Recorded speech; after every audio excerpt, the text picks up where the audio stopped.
Morning, everybody. Thank you so much for joining us at the Nantucket Film Festival and this morning's Compass Rose Acting Award. So before we get started, I would like to thank some of the folks who helped make this festival go around, starting with Chloe Wine. They have been keeping festival audiences happy for the last few days. So thank you, Chloe. And thank you to Bartlett Farms and Nantucket Inn for helping with the production of today's event.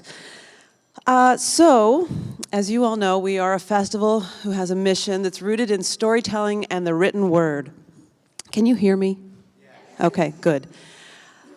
And then there are those who help deliver the written word.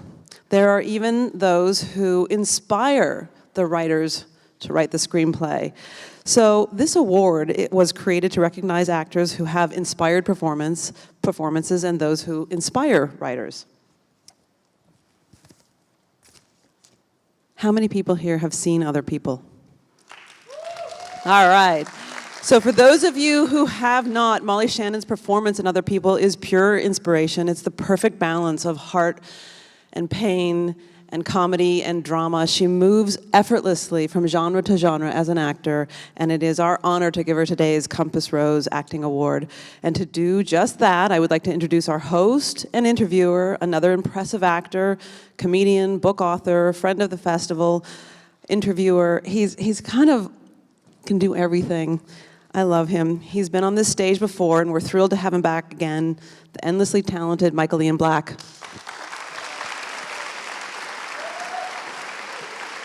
Hi, thank you, Ms. Stell. My name is Michael Ian Black. I'm thrilled to be here speaking to Molly Shannon and giving her this award. I first met Molly Shannon in 2000 on the set of a summer camp movie, tiny independent movie called Wet Hot American Summer.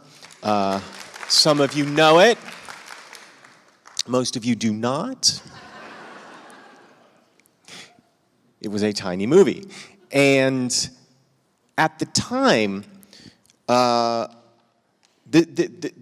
cast of the film was Molly Shannon and Janine Garofalo and David Hyde Pierce, and those were sort of the three big stars at the time. And Paul Rudd was in the movie, and Amy Poehler, and Elizabeth Banks, and Bradley Cooper, and others, including myself. And what I remember about Molly is she brought the same level of care and enthusiasm and generosity to this tiny little film and to all of us who really, it was most of our first films. And she brought such care to it and to us that I think she really helped make us all feel like we could do this ambitious thing that we were trying to do. And that's my overriding memory of first meeting Molly, and then I've subsequently worked with her a couple times since, and that same spirit is always there. And I'm going to talk to her about that and other things, but first we have a little compilation of her work.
Please welcome Molly Shannon.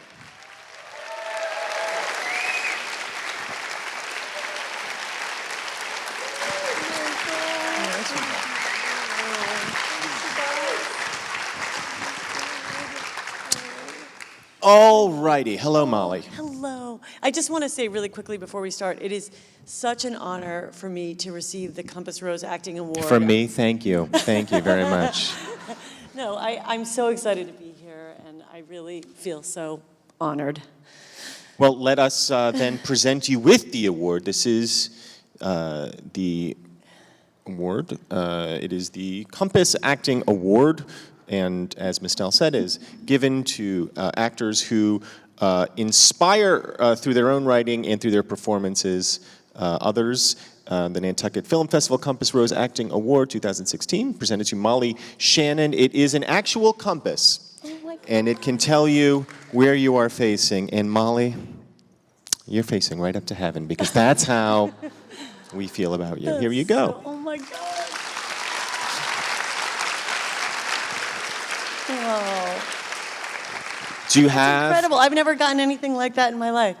And I want to thank, I'm so happy Mistel asked me to be a part of this, and it's just, I'm so touched. And I also want to say thanks to Bill Curran and Basil Siokas and Michael. Thank you for coming here today. It's so sweet, and I'm so excited to be talking with you. I'm excited to speak with you. Now, do you have a place already picked out for awards in your home? Do you have an award grotto or some such thing? No, I do not, but maybe I'll have to start one. Here's my hypothesis about what makes a great Molly Shannon performance, and see if you agree with this or not.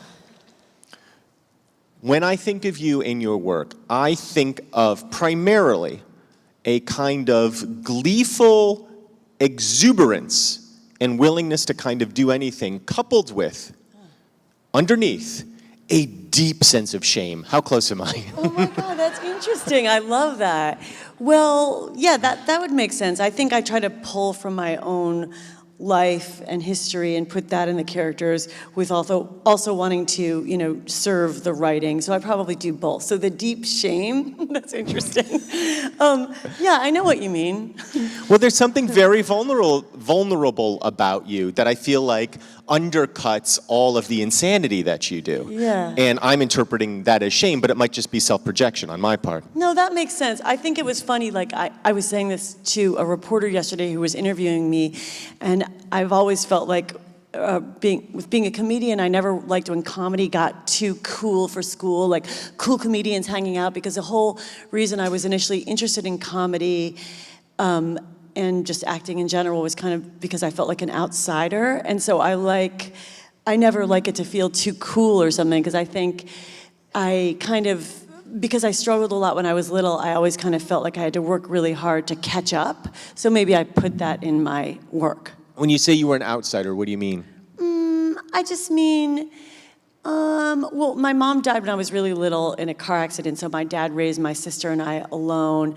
And so I just remember feeling like, starting kindergarten, I was like, I felt like I'd been through a war. I was just like, oh, I'm so tired. What are these kids so happy about singing, the wheels on the bus? I felt like I'd been through so much and I was only like 4.5. And you were conscious even at that time of having been through so much. I mean, obviously you had lost your mother. Yeah. But you experienced that as a sense of, I've been through this thing that other kids haven't been through, and therefore I live outside with where they live.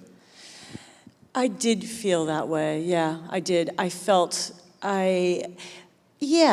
I remember I felt alone and sad, and my dad was recovering in the hospital, and I just felt like everything changed in a split second. And I remember waiting for the bus for kindergarten, and all these kids were waiting, and I was in kind of a bad mood, and so I tricked the kids, and I told them that the bus had already left. And then, and they all believed me, and they left, and they walked to school, and then the bus came, and I got on the bus by myself, and I waved to them. I was like, hi. I was like, well, this is fun. It was like a little trick that lifted my spirits, but I remember, I was in a dark place at that time. Molly Shannon, goth kindergartner. Not a bad character for you to play. And did that feeling, that outsider feeling, carry you all the way through school? It did. I remember feeling like what I want to say is I think I put that sad stuff in my work of feeling like, just sad stuff that comes from my own personal experience. I remember my dad had my sister and I repeat first grade because he felt like we'd been through so much emotionally with I lost my mom and my little sister. And so I repeated first grade, and I remember I got held back with like the kind of bad kids. And my dad didn't tell me he was holding me back for that reason. They passed out the report cards after first grade. And then I remember I couldn't see where the pass was, so I handed my report card to Matthew Dabrowski, and he was like, let me see. He was like, you flunked! You flunked, you flunked, you flunked. And he showed everybody my report card, and I was so embarrassed. But yeah, so I got... It seems like that's the kind of thing your dad prepares you for, doesn't it? You would think. So that Matthew Dabrowski isn't the one breaking that news to you, that you're repeating first grade. He forgot to tell me. So I always felt, like I was trying to catch up a little bit. And did you discover being funny in those years as a coping mechanism? I think I always never wanted to make anybody feel bad, so I was always like playing the mother during recess at playground. I would always, me and this girl Amy Wall, I would be the mother and she would be the mother, and we would pick the kids to be in our family, and we would play a game where we would, people always wanted to be in my family, and I was always the best mother, and me and my kids would fly. We could fly around the parking lot. So it was like a fantasy that I would play over and over and over again about being like a really good mother. It was interesting. It's interesting and, tragic. It's such a sad thing to hear because clearly there's something deeper going on there. Yeah, and I think I have like a real sensitivity to never wanting anybody to feel left out because I know what that feels like to be like forgotten or left out or feel like, just that kind of stuff. How did you feel about getting attention, good or otherwise, as a kid? I ask because I know, like for myself, even though I knew I wanted to be a performer, having people look at me was mortifying to me. Like I didn't want attention even though I wanted to be a performer. Did you have any experience in terms of how people perceived you and how that informed your desire to be a performer? I think I just really wanted to be nice to everyone, and. But you could have been a nurse to be nice to people. Why be a performer? That's interesting. I'm trying to think here. I think it was really more from my dad. My dad always wanted to be an actor. He really wanted to go into theater, but he didn't have the confidence. So he was really like, we would watch old movies together, like Judy Garland and Easter Parade, and so it was a lot of it was kind of wanting to do that for him, because he loved theater arts. So. Let me see. And when I first did a play, I didn't care about being the star. I just wanted to have fun and be with my friends and be on stage. Like I remember once we did like A Christmas Carol and they gave me the bigger part of the narrator, but I was like, no, I just want to be in my pajamas and be one of the kids and have fun with the friends. So, it was more just, I think I really liked the community of theater. And initially I was attracted to it because I did like a theater camp, and I loved how affectionate the theater kids were. They would always like braiding my hair and touching me, and I was like, I love these theater people. Like it was like, it was like the warmth that I was missing from a mother that I got with those theater kids and their affection. So that's what initially attracted me. I can vouch for what touchy-feely theater camp, yeah. Yeah.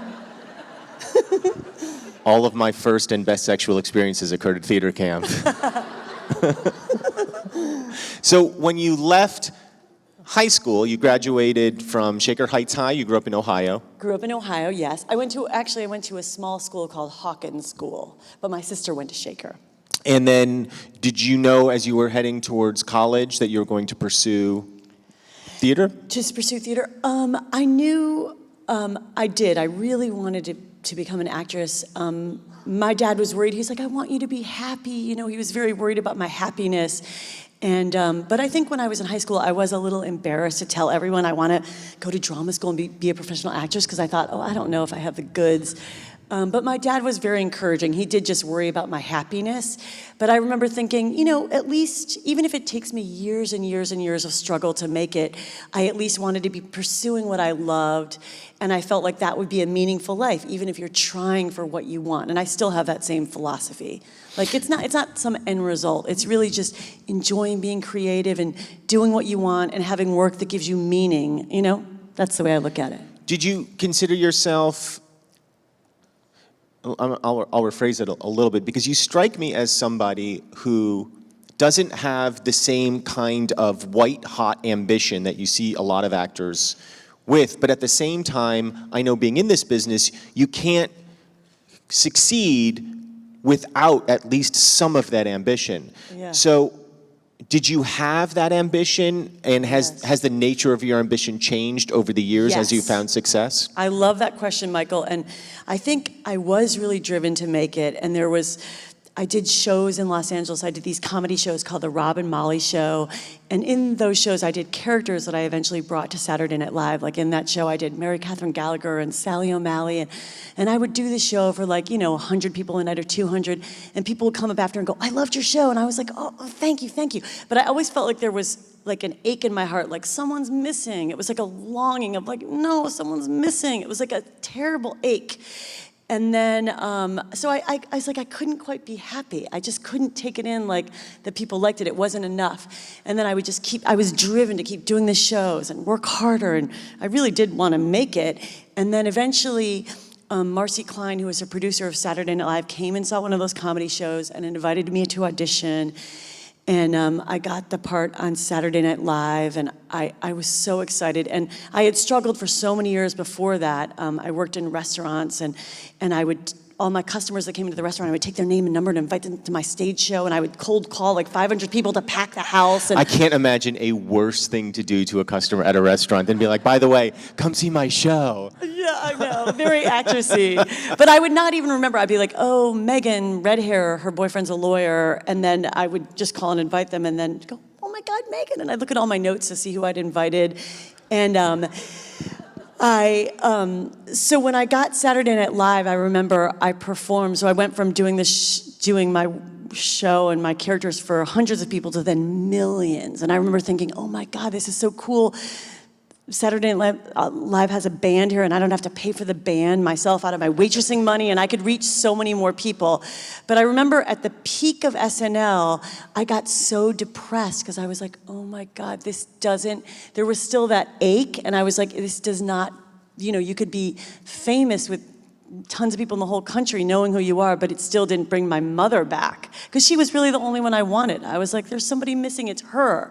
But it was at that point where I got really depressed for like a bunch of months, and I remember thinking, well, this is good to know that this doesn't fix anything. And then I completely changed my philosophy where I was like, well, this is great. Fame doesn't fix anything. It really doesn't. I'm exactly the same person, but then I could just enjoy being creative. Right. Does that make sense? It makes total sense. And then I was going to say this too, Michael. I think the show business, I've seen people at the top where they're feeling like they're only as good as their last movie, and I'm like, you feel that way? You're like a superstar.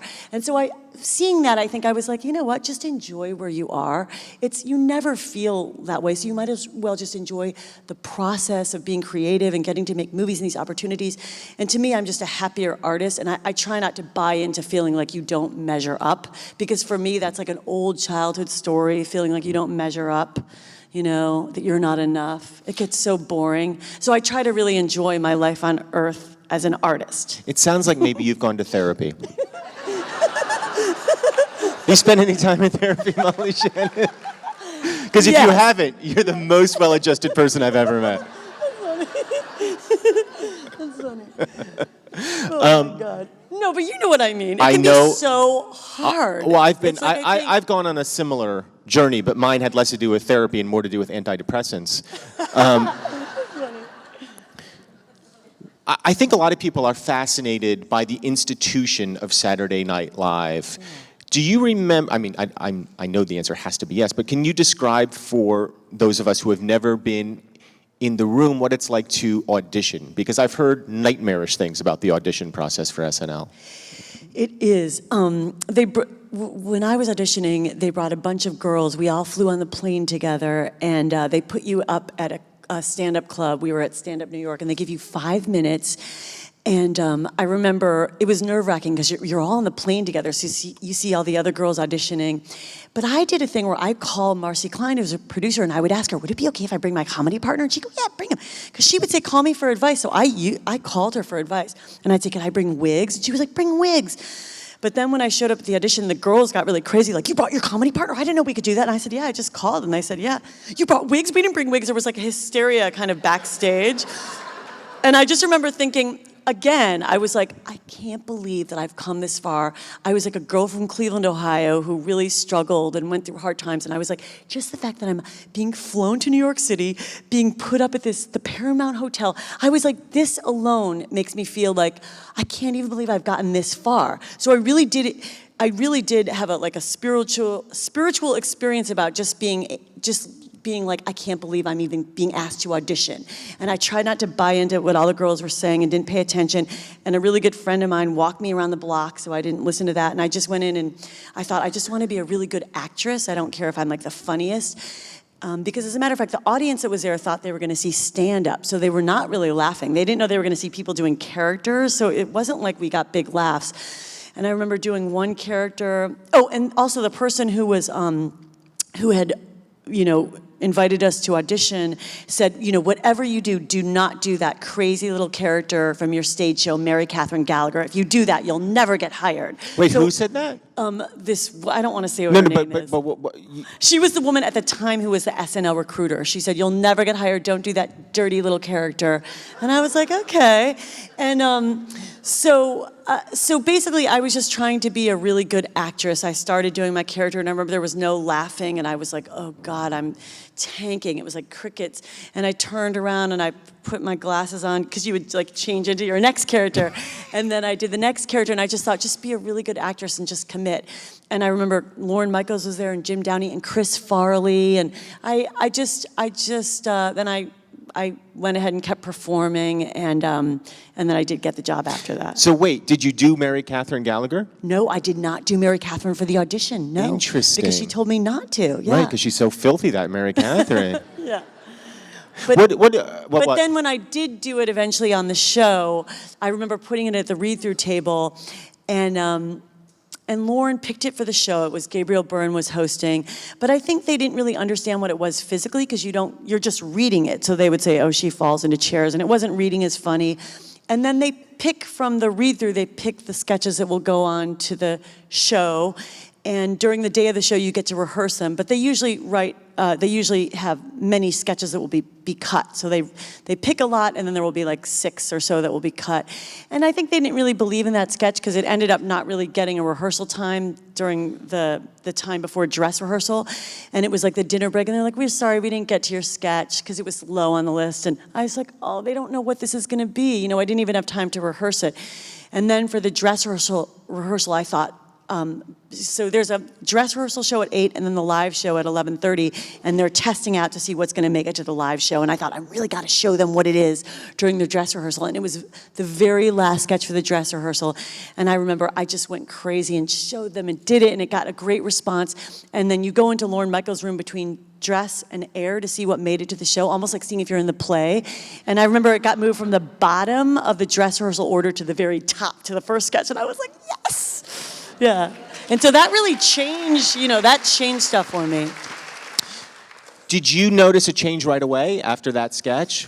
I did. It was because that was a sketch, a lot of the people that were hired for Saturday Night Live came from the Groundlings, and they were all very prepared writers. And I had never really written that way, but I had done my show and created those characters. So I more wrote orally in my head, and I would note from the stage, oh, that joke worked and that didn't. So when I got to the show, I knew I had characters, but I couldn't quite figure out how to get them on air. And at Saturday Night Live, you really have to kind of write yourself into the show.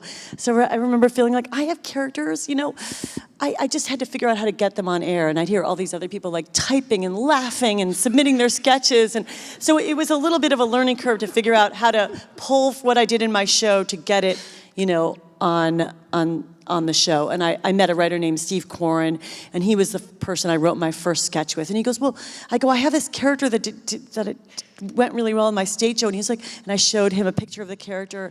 And he was like, all right, well, let's write that. What do you do? And I go, well, in this sketch, in my stage show, I come on and I go, hi, I'm Mary Catherine Gallagher. And so we just started writing it up, and that was my first sketch.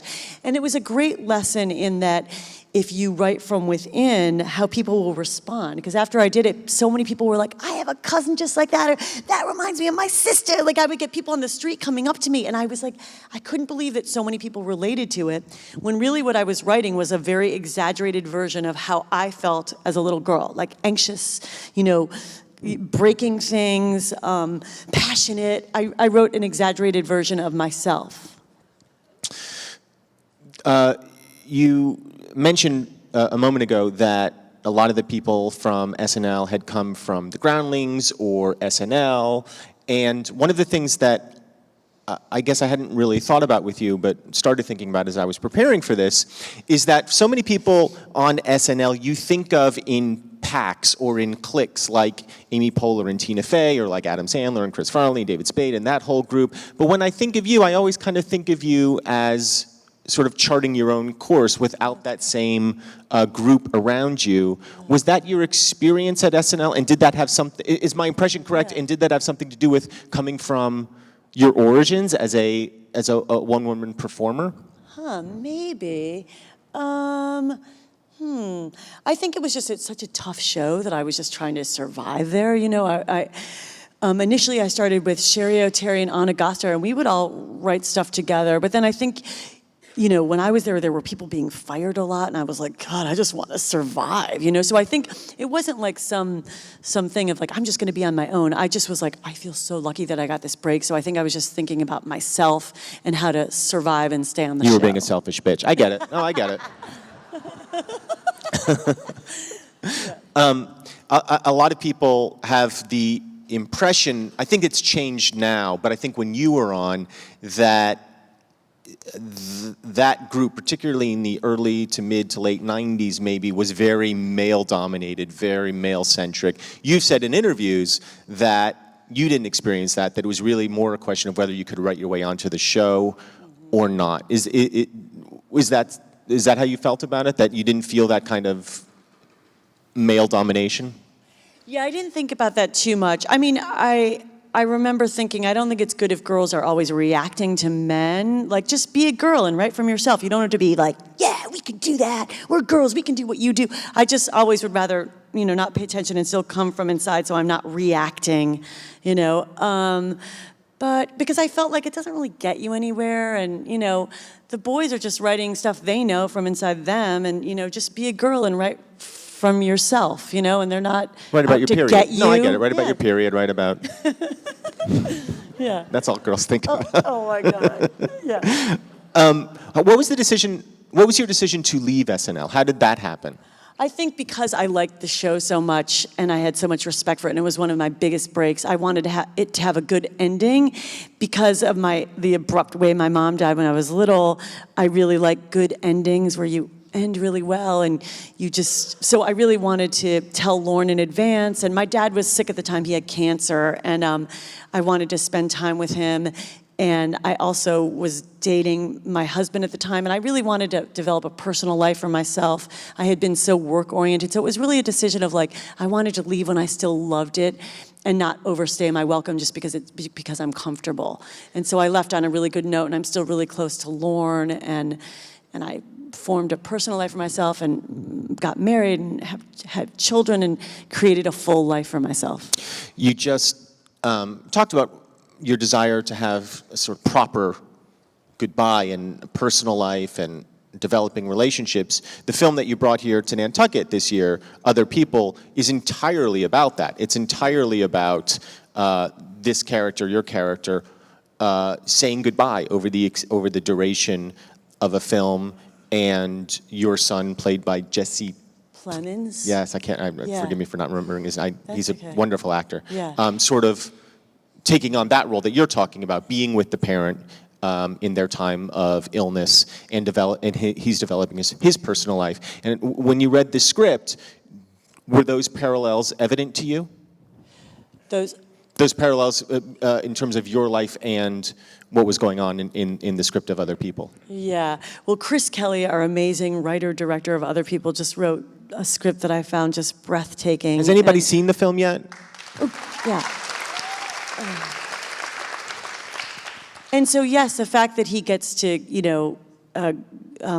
the main character, played by Jesse Plemons, goes home to spend time with his mother who's dying. And so I mean, the way I look at that is like, how great, who gets that opportunity to have, to get to say everything and there's nothing left unsaid and she gets to tell him, give him advice, and there's no greater gift on earth. So yes, I look at that, I was like, wow, talk about an ending filled with honor and closeness, and that he got to have that time to be with her. It's just like the most beautiful thing, I had that with my dad.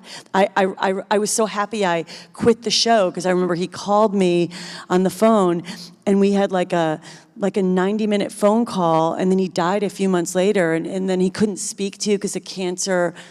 After that, he couldn't talk, and I was like, I'm so glad I left the show and had that time for the phone call, and because we never talked again after that. He died and couldn't speak. I saw him in the hospital, but he couldn't talk. So that being able to have that time, and I think from my own childhood, I have such an appreciation for, knowing that you never know how much time you have on earth with somebody. I think my philosophy was like, wow, well, I'm so glad I got 4.5 years with my mom. Like, I'm lucky I got, that time. Like, I think it gives me like a gratitude for like time on earth with people, and you never know how much time you're gonna have. And I think I look at stuff very differently because of what I went through when I was little, Now that you're a parent of two, how do you... How consciously do you parent in that way? How consciously do you, because day-to-day parenting can suck. Yes. Yeah. Yeah. So how conscious of you are you able to be of that gift of being with your children and being able to enjoy it on a moment-to-moment basis, or is it something like I have to do to remind myself how fortunate I am and to stop and smell the diapers? Yeah, that's so funny. I think I really do think about that. Like maybe some stuff that other people might complain about, I'm like, but they're alive. We're all alive. Nobody's dead. I do think that a lot. I know it's crazy. I'm like, there's nothing to be upset about. We're alive. It's a great way to open your children's bedroom and be like, we're alive. You're not dead. Good morning. Good morning.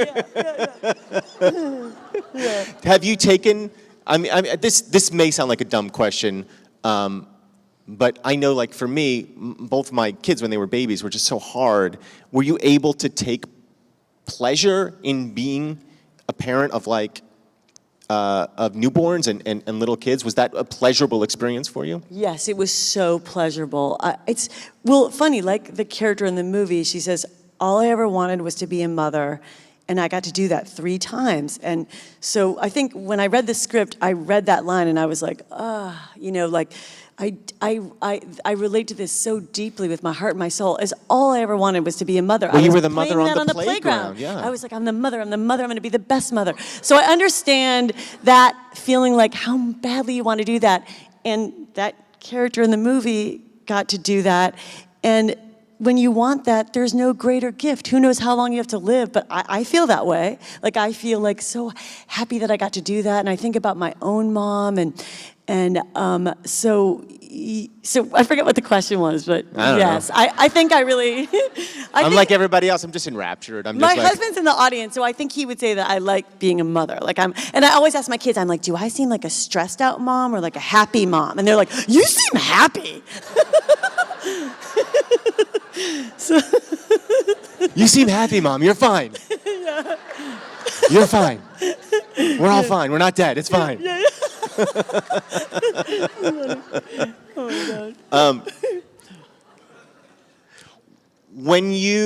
How do you look at your career now? How do you think about where you want to go, what you want to do?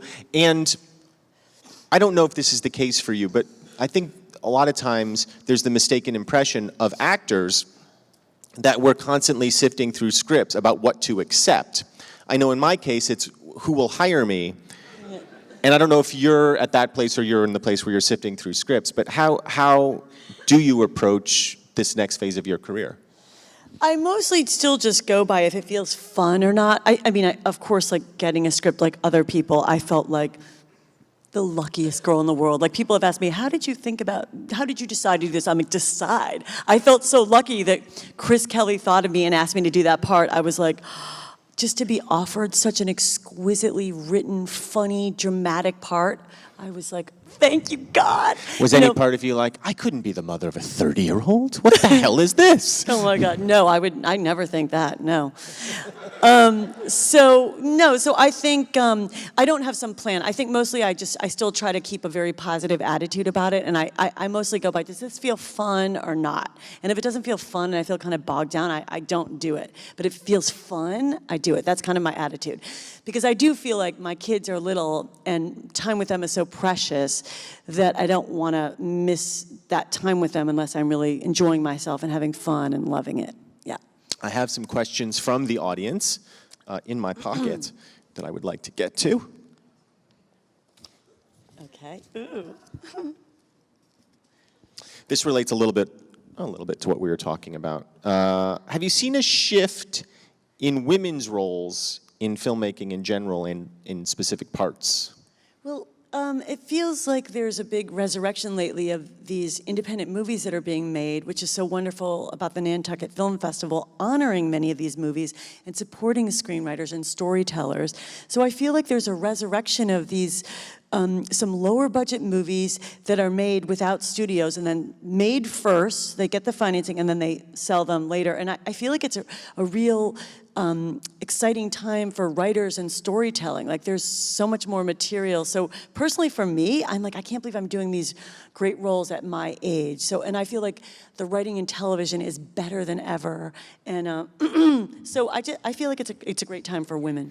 You're on a new show right now called Divorce on HBO. Can you tell us a little bit about it? Yes, I'm doing a show with Sarah Jessica Parker from Sex and the City. She developed a show called Divorce, and it's created by this woman named Sharon Horgan, and it'll be premiering in the fall, and it's excellent. And Sarah Jessica's a doll, and it's great. I'm so excited. I play one of her good friends in the show. There was a follow-up to this question. Okay. Do you have advice for young female filmmakers trying to make a career? For female filmmakers? Specifically female filmmakers. Yeah. Well, I think it is really good to always, I was saying this to Chris Kelly, our amazing writer-director, that I was like, you're amazing, because he's a big, giant comedy writer on SNL, one of the top, one of the best. But then he took a chance, and he's so young, writing this brave, vulnerable, honest screenplay, which very few people do. I was like, that's amazing, you're so young. I know so many comedy writers so much older than you that are very established, but they've never taken the chance to really write from their heart and write so personal. So I think I would say, don't think about what people want, or if you really come from within and write from inside of yourself, and take a chance and be vulnerable and, come from within. That would be my advice. You can't go wrong if you come from your heart. Do you feel like there's any impediments specific to women in the industry that men don't have to deal with? Well, let's see. Maybe ageism? I don't know. I try not to think about it too much because I feel like you perpetuate it by talking about it too much. Yeah. I feel very positive. And I agree. If there's a problem, best to ignore it. I agree with you. No. That's how I approach my life.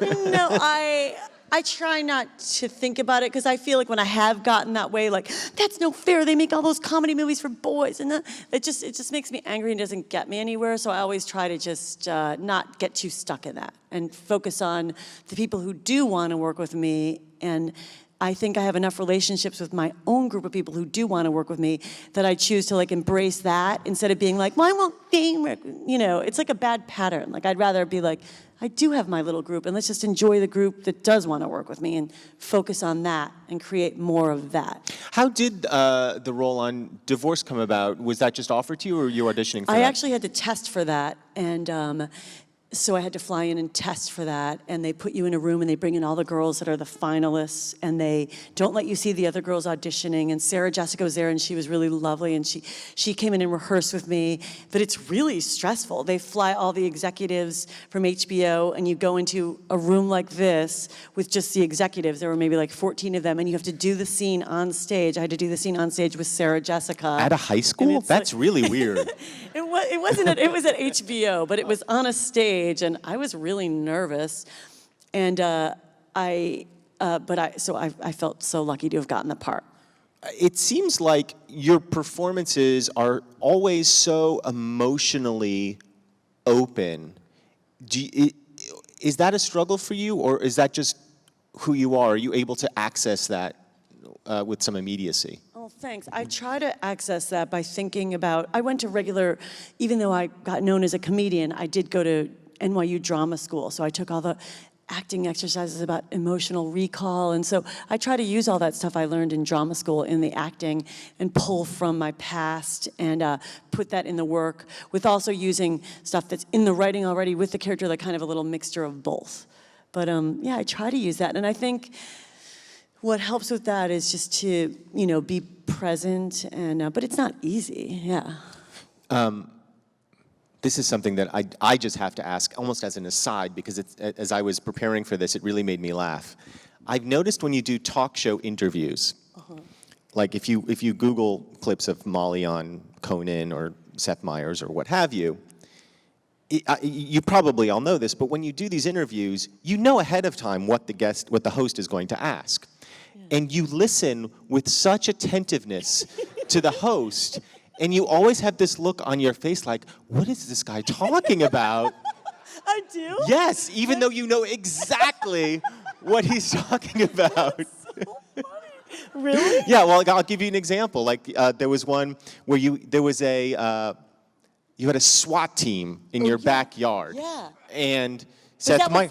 Seth Meyers. Yeah, and Seth Meyers was asking you about it, and you were looking at him like, I have no idea what you're talking about. And then you would click in and be like, oh, yes. And was that acting, or? No, that's actually not acting, because what happens is... You just forgot in the 5 minutes before you did the interview before, till then, what you were going to talk about. No. Well, basically what it is like when you panel on a talk show, you do a pre-interview and they'll go, okay, what good stories do you have? Any funny stories about your first job or this or that? And I'm usually pretty prepared because I've done talk shows now for years that now whenever I have a funny anecdote, I'll be like, oh, that'll be a funny talk show story, the getting, the car towed or this or that. So then when you go in to do the show, they'll go, okay, we wrote down all your stories. They're ready, prepared with, we're going to have Seth Meyers start with this question, then we'll go to and I don't like to hear any of that. I'm like, no, I don't want to think about it. I don't want to know. I give them so I don't want to know because I don't want it too planned out because I want it to look natural, so it's not like, here's story A, story B. So I really forget what they're going to ask me. Okay, so and I don't want to know how he's going to lead into it. So I truly am like, what story? So that's probably it's like you're waiting for him to tell you a story.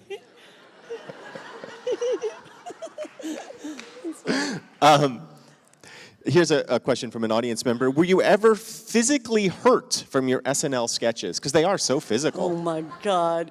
No, thank goodness. I did a lot of falling back into tables, and I'm so glad that I never broke my neck or broke my back. Do they prepare those tables? Like, what are those tables made of? Well, initially, the first sketch that I did that they showed, I didn't use any padding. I would just fall into metal chairs without anything. And I like being roughed up. I was like, I want to be like Chris Farley, and I want to get... And during my stage shows, I used to get really bruised up, and my legs would bleed, and I would love it when my muscles hurt, and I had cuts. It was very... Yeah, that's great. That's great.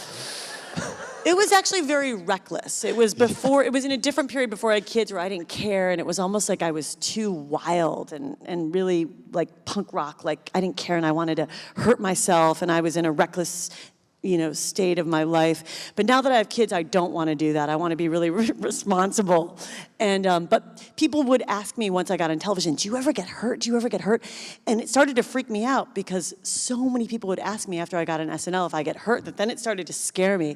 But I had never thought about it. Right. And are you suffering any consequences now? No. That's I great. have no consequences. No, thank God.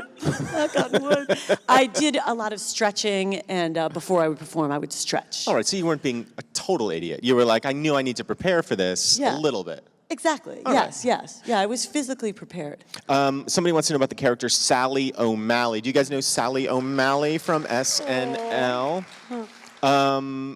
She says, the character Sally O'Malley was very helpful for me when I turned 50. What was the inspiration for her, and can you describe the character for those of you who don't know Sally O'Malley? I wish I didn't have a skirt on because I would do it for you, but It's I fine. can't. Come on. Basically, though, I will say this. I'll just take my shoes off. My dad had a brace. My dad had a brace on his leg from our car accident, so he would have a limp all the time when we were little. He would always walk like this, and I was always like, oh, I wish he could walk faster. It would make me kind of mad, and I always wished I could just jump on him. But he was he was very badly injured. His legs were impounded into the engine of the car, and he was almost pronounced dead. He had to learn to walk again. So a lot of my characters kick, the joyologist, or I can't do it because I have a skirt on. But basically what it is she would go, ladies and gentlemen, my name is Sally O'Malley. So that's my dad's limp. She's like, I'm not one of those gals that's afraid to tell her real age, or I forget the lines. But she'd say, and then she would go, I like to kick, stretch, and kick. But basically that was me wishing that my dad could kick the braces off his legs and don't be fooled by the limp because I'm a motherfucker. You know what I mean? You know what I mean? Kind of like that.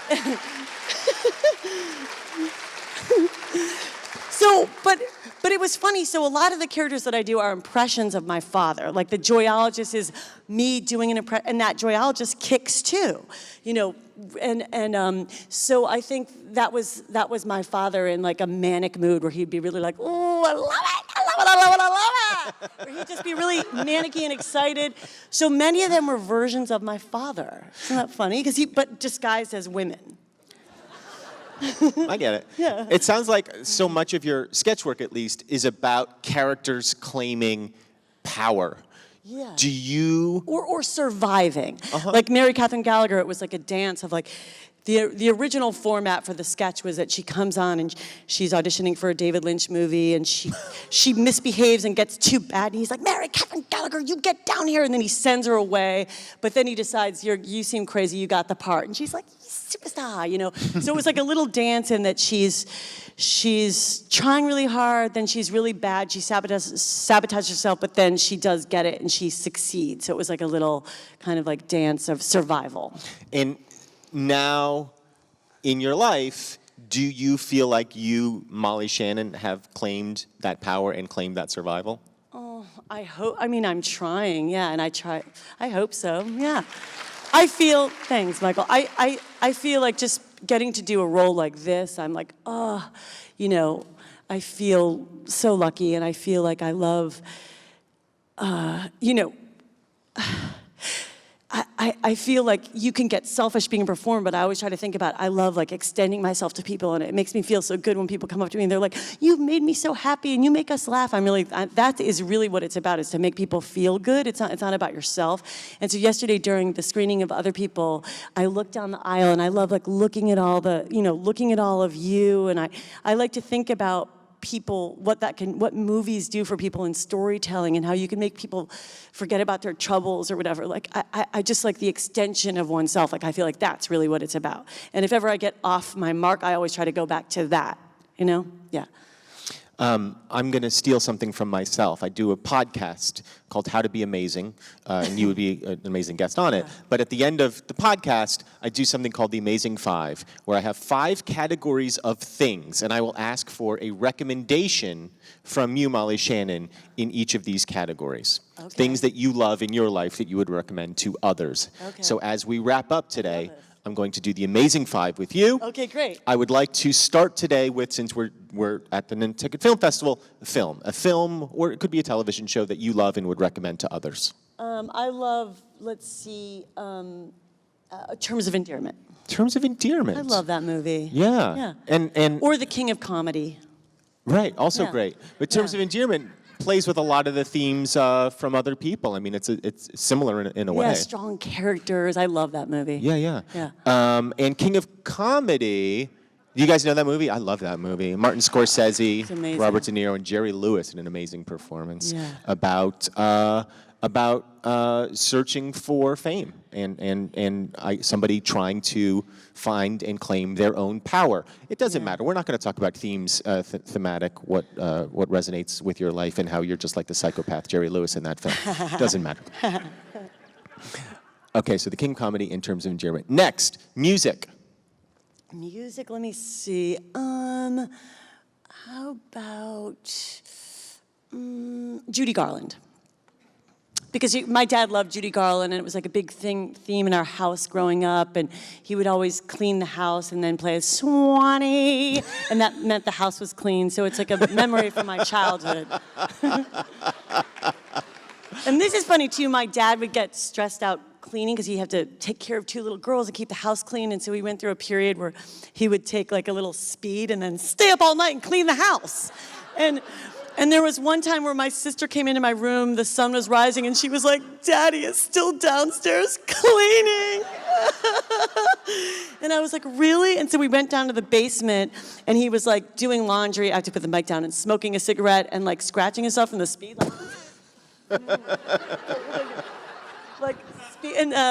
And so then after that, he would put on Judy Garland and he'd be like, "Sit on the floor and eat. Don't get crumbs around." So we'd sit on the floor and eat our snacks and listen to Judy Garland.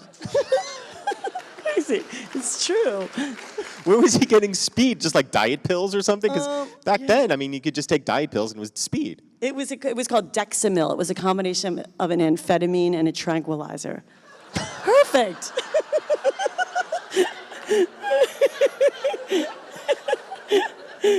Oh my God. What did your dad do for a living? He was working for GM and selling steel products, and he hated it. And my mom was always like, "Oh, Jim, you hate that job. Quit it. Quit the job." But then he got in the car accident, and then after that, he had to, because he was really badly injured, he had to then just stay home and rest and learn to walk again. And so he just bought double houses and lived off the rent from the double houses. So he was a landlord. And possible speed dealer. Yeah. Okay, so movies, music. How about food? Food, well, I love, let's see, I love a good cheeseburger with French fries and a side of mayo. Yeah. Cheeseburger, Yeah. French fries, side of mayo. What condiment goes on the cheeseburger? Does the mayo go on the cheeseburger, or the mayo is for the French fries? Mayo on the cheeseburger and on the side. I'm a Midwestern girl. You can never have enough mayonnaise. Yeah. Mm-hmm. And I like buns and bread, and I've gone through periods where I don't eat gluten, and I'm like, "Oh, I can't. I have to go back to eating gluten." Is there a specific cheeseburger that you like? You live in LA, which is the capital of cheeseburgers. I like the cheeseburger here at the Brotherhood. It is I think it's one of the best Really? cheeseburgers I've ever had. I love it. Wait, where? With the Brotherhood? It's called Brotherhood of Thieves. Oh, I'm going there. It's delicious. Delicious pub food. Fantastic. It's You're taking me there. five-star I love burger. it. Yeah. When my kids And it's I only were... $60. No. It's a Nantucket Blue Plate special.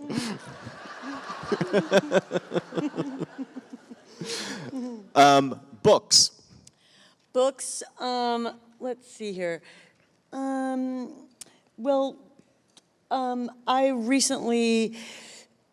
always like to read Faber and Meslish. They write books about kids, like how to talk so kids will listen and listen so kids will talk.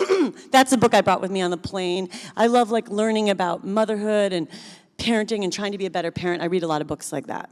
And are they helpful? Because I They're have found, really helpful. for me, those books are not helpful at all. Is that right? That's Yeah. interesting. Huh. I like them. I feel like I really like them. And there's another one I love called Parent Effectiveness Training by Dr. Gordon. Those are my two favorite kids' books. What's one lesson you've taken away from those books that you can impart our audience today? I think, just trying to really listen. Like if they're talking, if they were upset about something, I would just try to really listen to their feelings, like, yeah, that sounds upsetting. Like, not change them, but or not solve the problem for them if they're having something they're struggling with, but kind of just listening and letting them come to their own solution. Are you a natural person who wants to solve other people's problems? Sometimes I want to fix it, yeah, but I think I do try to let them solve it and just be a good listener and kind of reflect back what they're saying. It's not easy, but I do reread the book a lot and try to practice. It's fun, yeah. And then finally, and this is the one people always struggle with, so I will ask you for the first thing that pops into your mind when I say miscellaneous, and miscellaneous can mean anything from your life, any thought, idea, any gadget, any tool, any home implement. It can be anything that improves your life that you would recommend to others. Wow.